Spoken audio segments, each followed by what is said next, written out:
in Paris, John Lawrence in New York, and Hayward Hale-Brun in Acapulco, Mexico. Good evening. Amid continuing reports of a possible breakthrough in the Vietnam peace negotiations, the Republican presidential candidate today voiced a hope that the war may be ended by next January 20th. Richard Nixon did not predict that, but he said, "We trust the war," in his words, can be brought to a conclusion, an honorable conclusion, before the next president takes office. He told some 1,500 campaign workers in Boston that the nation's need then would be for new leadership to keep America out of future wars. The meeting with campaign workers was held instead of a public rally. David Shoemaker has that story. Richard Nixon will not be speaking today at the Boston Armory. He was going to, but then, according to local Republicans, decided not to risk the possibility of anti-war hecklers. So he moved instead to this Boston hotel for a by-invitation-only meeting of New England Republican leaders. Outside, some young Democrats chided Nixon for his refusal to debate.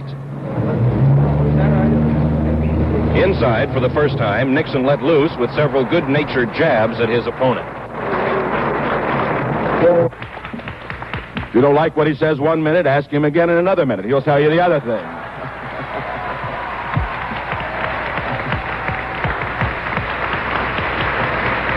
It's a good thing he wasn't the umpire of the World Series. It'd still be going on. He'd call every pitch a ball and a strike. Either way, you know.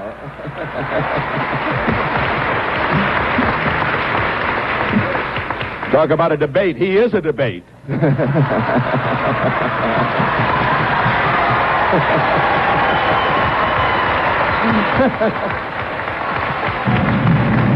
Last night in Rochester, New York, Nixon gave a qualified endorsement to a bombing pause. If that is President Johnson's decision.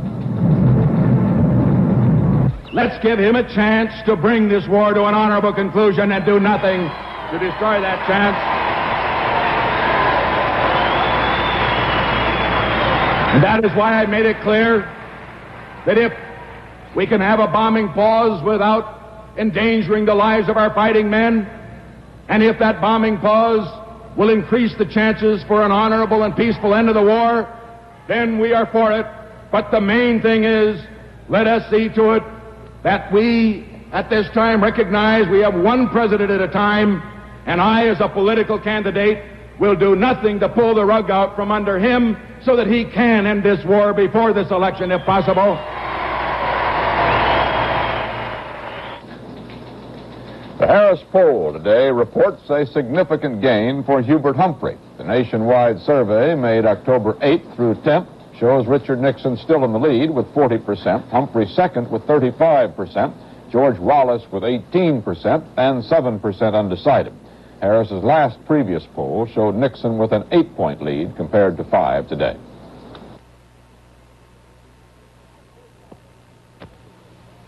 I'm Kurt Gowdy, and this is the exciting new Phillips 66 Family Pro Football TV Handbook. Look, AFL, NFL schedules, histories, rosters, all-time records. Plus official signals, diagrams of the winningest plays, playing tips, a family quiz, and coupons good for a discount on these footballs. It's free at any participating Phillips 66 station. Just ask for the Family Pro Football TV Handbook. I recommend it. Phillips 66 Trop Arctic Motor Oil is for the birds, and the trees, and the flowers, because it helps prevent air pollution. Trop Arctic keeps your engine clean, so the anti-smog device on your car will keep working. Trop Arctic holds engine blow-by gases and fumes in suspension. When you change oil, dirt just drains away, so your engine stays cleaner, and so does the air. Trop Arctic, the anti-pollution motor oil only from Phillips 66. Humphrey today also commented on the Vietnam developments, saying the negotiations now are the most delicate we ever had. During a question-and-answer session at Bloomfield, Connecticut, Humphrey conceded that settlement of the war would help his candidacy, and also, as he put it, every living mortal in the world. When asked his position on Vietnam, he read portions of his Salt Lake City statement on a bombing halt. John Hart, who has been traveling with Humphrey, reports on the last 2 days of his campaign. Give me that vote for Hubert Humphrey. Give me that vote for Hubert Humphrey. Give me that vote for Hubert Humphrey. He's words are new. The name of the tune is Give Me That Old Time Religion. The surge of confidence is new to this campaign, too, and there are increasing flashes of the old-time Humphrey.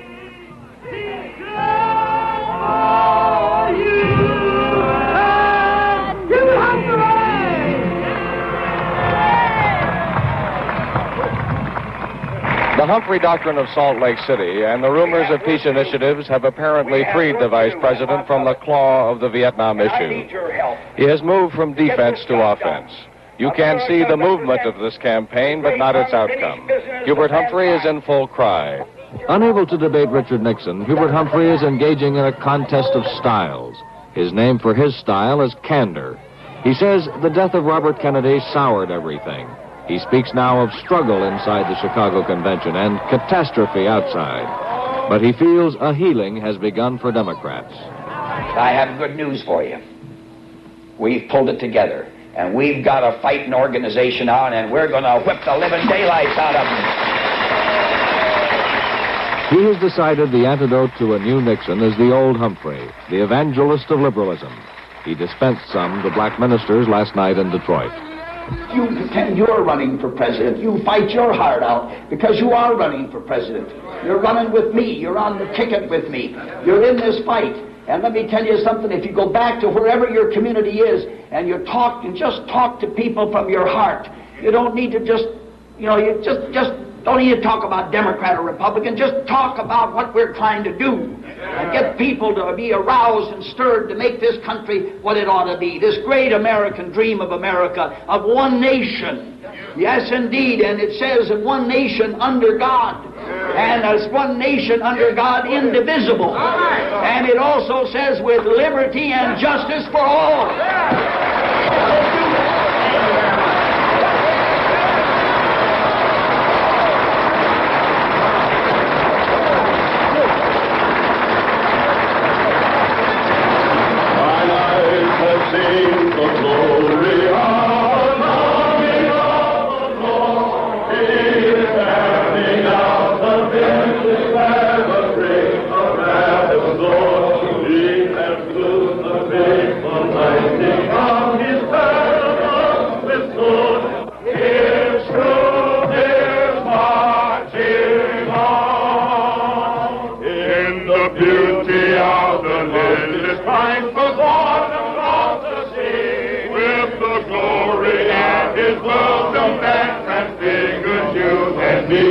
As he died to make men holy, let us die to make men free. And through is marching on. Everybody. Glory, glory, hallelujah. Glory, glory, hallelujah.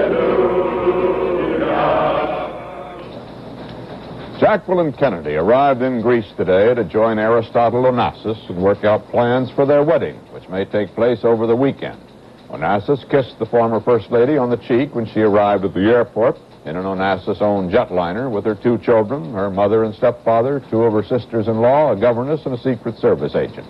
The party then boarded a second plane for the trip to Scorpius, the private island Onassis owns off the Greek west coast. Police kept newsmen and photographers away from the group during a stopover en route, and later Onassis' personal security force set up patrols in the waters around Scorpius. In New York, a spokesman for Mrs. Kennedy said the couple plans to live in her Manhattan apartment after the honeymoon. Mrs. Kennedy, Roman Catholic, faces automatic excommunication when she marries Onassis because he is divorced. However, if Onassis obtains a valid annulment, usually a long process, the Vatican would consider that the first marriage never existed, and Mrs. Kennedy's remarriage could be solemnized in a Roman Catholic ceremony. Incidentally, Onassis' plans for last night's flight of his bride-to-be were made at least 10 days ago. The North American manager for his Olympic Airlines told CBS News that it was then he was advised to prepare for the special flight. The eldest son of the late Senator Robert Kennedy, 15-year-old Joseph P. Kennedy III, is in good condition at a Boston hospital after undergoing surgery to repair a torn knee cartilage. The spokesman said young Kennedy received the injury playing football several weeks ago. Beatle John Lennon and his Japanese girlfriend, Yoko Ono, were arrested today in a police raid on his London apartment and charged with possession of cannabis, which is similar to marijuana. The two are released on bail for a hearing tomorrow.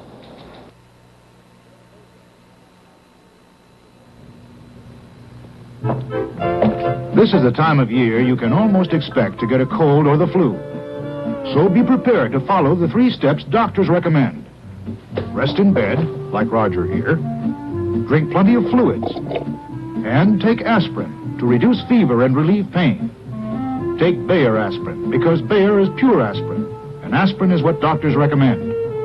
For the aches and fever of cold or flu, Bayer works wonders. When you have acid indigestion, every second counts. So count on instant-acting Phillips tablets. Phillips tablets go to work in seconds. With one of the fastest stomach settlers ever discovered, each small Phillips tablet neutralizes more excess stomach acid than the leading antacid tablet that comes in a roll. So for fast relief from acid-upset stomach, when every second counts, count on instant-acting Phillips tablets. There were reports from Paris today that North Vietnam officially had replied to new American peace proposals, although details of that answer were not disclosed. But communist sources have told CBS News correspondent Peter Kalischer that the North Vietnamese negotiators have received no word from Hanoi. And in Washington, State Department officials insisted that there are no facts to substantiate the Paris reports and that there's been no breakthrough yet in the negotiations. Apparently, the peace proposals involve a package deal that outlines steps for mutual de-escalation in Vietnam. More on that from correspondent Kalischer. About 3 weeks ago, while maintaining the same level of public intransigence, Hanoi's chief delegate, Xuan Thuy, dropped a hint to U.S. Ambassador Averell Harriman. The Americans countered with one of theirs. Then each suggestion and counter-proposal had to bounce all the way back to Hanoi and to Washington before being resubmitted in altered form. Now, apparently, a package deal is being deliberated. In exchange for a halt of the bombing of North Vietnam, which Hanoi has always demanded as a right without reciprocity, the United States is reported willing to accept evidence of North Vietnamese restraint in a number of ways. By the end of attacks on South Vietnamese cities, by a gradual withdrawal from the demilitarized zone, from a halt to assassination attempts on South Vietnamese officials, and perhaps most important of all politically, by the acceptance of Hanoi of the Saigon government as a party to peace negotiations. There are other reported conditions on both sides, none of them new. But what is new is that by deliberate news leaks to both sides, by a reported withdrawal of Chinese labor battalions from North Vietnam, by an increased uneasiness of the Saigon government, and also by a reported Russian pressure on Hanoi in exchange for American acceptance of Soviet moves in Central Europe, it would appear that a major step, if not an imminent breakthrough toward peace, is at hand. Peter Kalischer, CBS News, Paris. Kalischer pointed out that French Foreign Ministry sources for some weeks, without offering any proof, have been suggesting that the United States' rather passive reaction to the Soviet occupation of Czechoslovakia may have been part of a deal for a Vietnamese peace. In Vietnam, there was no major ground action again today, but U.S. fighter bombers continued their raids on North Vietnamese targets just south of the 19th parallel. U.S. military analysts now believe that an estimated 50 to 60,000 enemy troops, about 5 divisions, have been pulled out of South Vietnam in the past month. Intelligence reports indicate that most of these troops have moved into North Vietnam, Laos, and Cambodia, possibly to reorganize for a new offensive.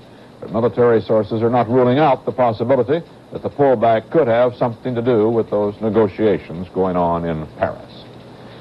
Continued optimism over a possible breakthrough on Vietnam sent prices higher again on the New York Stock Exchange. The volume was more than 15 million shares. The exchange index gained 37 cents. The Czechoslovakian National Assembly today ratified the newly signed treaty with Russia, a move Czechoslovakian Premier Černik says will clear the way for withdrawal of most of the occupation troops within 2 months. 70,000, though, would remain indefinitely. Of the 242 deputies, only 4 voted against ratification, 10 abstained. That's what happiness is. Happiness is many things to many people. Happiness is. Happiness is. Happiness is. To a smoker, happiness is the taste of a Kent cigarette. That's what happiness is. What makes a smoker happy? That's easy. Flavor. The flavor that comes from fine tobacco. And millions of smokers will tell you that's what you get with a Kent. So light one up. Get a taste of what happiness is. Get the good taste of a Kent cigarette. Happiness is the taste of Kent. Happiness is the taste of Kent. Happiness is the taste of Kent. Good taste, fine tobacco. That's what happiness is. Join the millions of smokers everywhere who know. To smokers, it's a Kent. New York City's 22,000-member policemen's union plans to begin a work slowdown tomorrow to press demands for higher pay and various salary adjustments. The policemen say they will refuse to issue parking and traffic tickets or perform other non-emergency duties. New York City's school system, the largest in the nation, remains crippled by a teacher's strike, the third so far this fall. The controversy centers on transferring certain educational powers to the neighborhood level. At the heart of the dispute is a junior high school in an experimental school district in a Brooklyn ghetto. John Lawrence reports. Most of New York City's 900 public schools are closed today because this one is open. It is the latest in a long series of confusing and incongruous events that has seen a revolt in the local community, violence in the public schools, and a breakdown of the educational system, the biggest victims of whom are New York's 1,100,000 school children. The first statement that I made was that all groups of people at one time or another were slaves. The central issue is who shall teach these ghetto children? Young, inspired volunteers like Ronald McFadden, or established union teachers, 13 of whom were fired out of hand by the local school board, which thought it had community control. It did not. The powerful United Federation of Teachers, 55,000 members strong, forced the community to take the unwanted teachers back, has staged 3 strikes in 6 weeks, and demands that the experiment in community control be abolished. For now, the non-union teachers have Junior High School 271 to themselves. This is a course in Afro-American history. The subject, slavery. The textbook author, Malcolm X. The child will be brought up somewhere else, away from the mother. If the master would ever find any of those children who had any knowledge of his mother tongue, that child would be put to death. They would kill it in front of its mother, if necessary. This is history. 7 out of 8 students in this junior high school are at least 2 years behind normal reading levels. Some cannot write more than their own names. The community school board blames it on bad teaching. It demands the authority to dismiss teachers it feels cannot do the job. Non-union teachers agree. I think it's been a failure in the education system in New York to come forth and give these kids the type of education they need. I've seen teachers read papers while children were supposed to be learning. And I feel that at this time the UFT has demonstrated that they're more interested in earning power and maintenance of the status quo than they are in developing learning ability and making positive changes. I came into the district because I want to be accountable to the community. If I'm not doing a job, then I want them to kick me out. See, this is the only way that we're going to bring about any change. We have to be accountable to someone. And the New York City school system, there's no problem. Nobody gets fired, see. It must be crystal clear that a black teacher who is incompetent is as likely to be fired or transferred as a white teacher who is incompetent. Why do so many of the union teachers have something to fear from this experiment? Oh, well, I'm glad you asked that question, because I'm afraid that it's a sad thing, but it has to be, the time has come when we have to admit that a great many of our teachers are incompetent. And I think that what one sees in the behavior of UFD members is a tremendous amount of insecurity because of a great deal of incompetence. United Federation of Teachers pickets outside Junior High School 271 accuse the non-union teachers of being hypocrites. Hypocrites!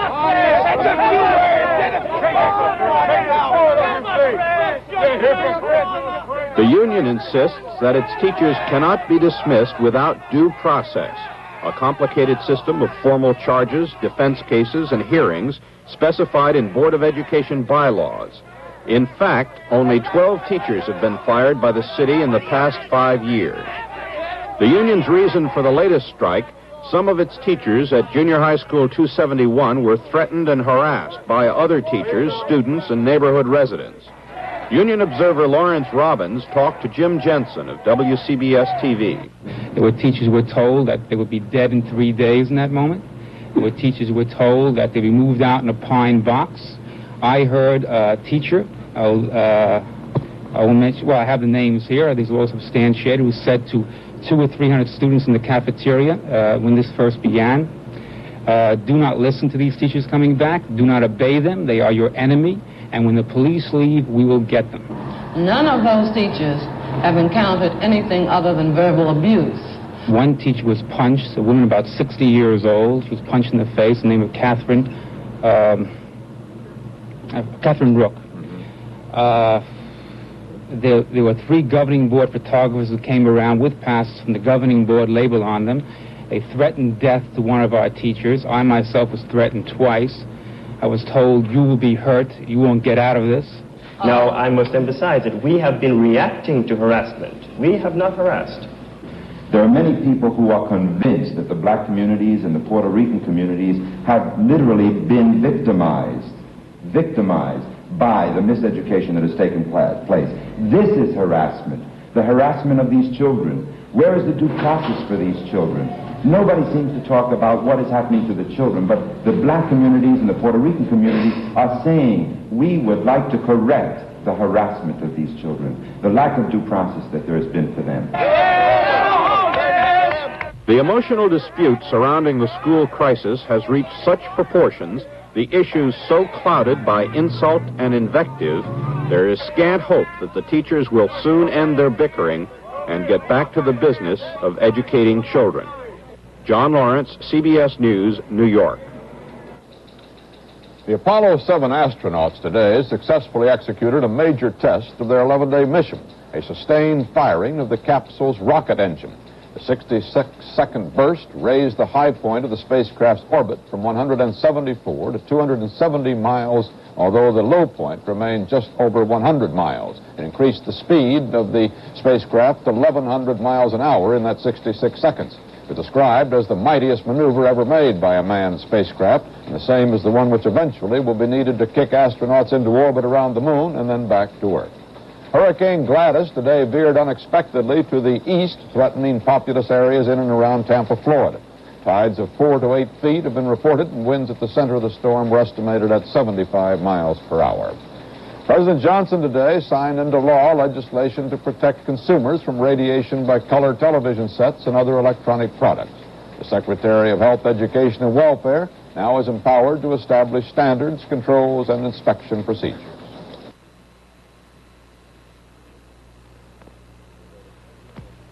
Presenting Continental's Just About Everything policy.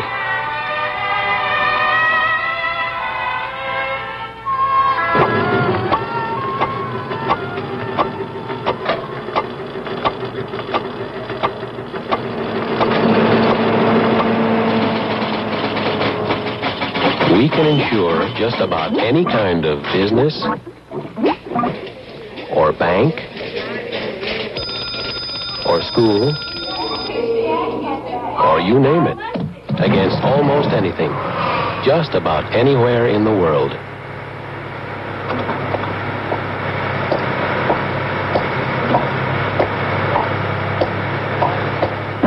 And we can combine almost all your risks in one comprehensive business policy that may save you up to 25%. A call to your Continental agent takes care of just about everything.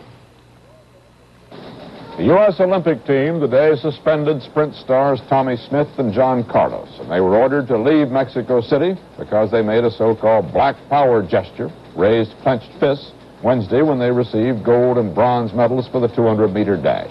There were reports that some other Negro athletes were talking about leaving the team to protest the suspension. Many persons think of the Olympics only in terms of track and field competition, but among the other events is one far more colorful and requiring at least as much skill, as Haywood Hale Broon reports from Acapulco. In Acapulco Bay, the yachtsmen wait to go in search of treasure, medals of gold, silver, and bronze. Acapulco has been full of boats since the Spaniards decided that it would be a good place to start the hike to Mexico City 400 years ago.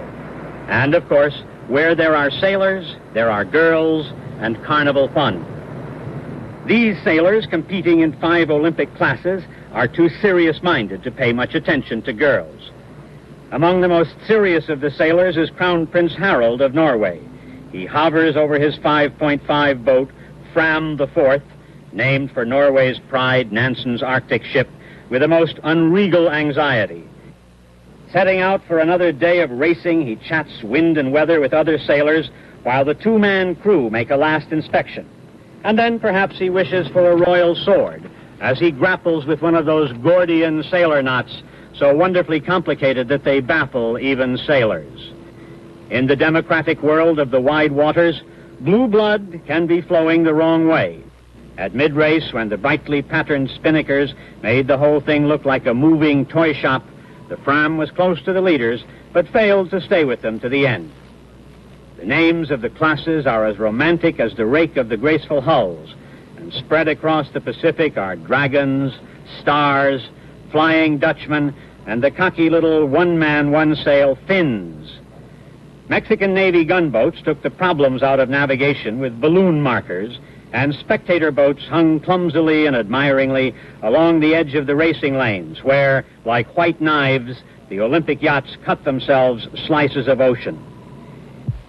In an age when most of us move to the beat of pistons and the roar of jets, there is an ancient joy in the sight of sails, man's first wings, the force that drove him round the world. This is Haywood Hale Broon in the sailing area de Olympicos in Acapulco. And that's the way it is. Friday, October 18th, 1968. This is Walter Cronkite, CBS News. Good night. The acid test. Watch us dramatize how Prestone gives your car extra protection against corrosion. Half of this metal gets coated with magnetic film in Prestone antifreeze, and half goes into antifreeze with ordinary corrosion inhibitors. Into hot acid, one is destroyed in seconds. Look at magnetic film's extra protection. Remember, Never pick up a stranger, pick up Prestone antifreeze. Pudding. Tastes like onion. Tasted okay yesterday, dear. Man from Glad, marriage going down the drain. Perk up, madam. Here's new textured Glad Wrap. Seals in flavor, seals out odors. Nice and tight. Easy to handle because it's textured and priced with the lowest. No more onion pudding? Try new textured Glad Wrap. Easy to handle. It's textured. From Union Carbide. Direct from our newsroom in New York, in color, this has been the CBS Evening News with Walter Cronkite.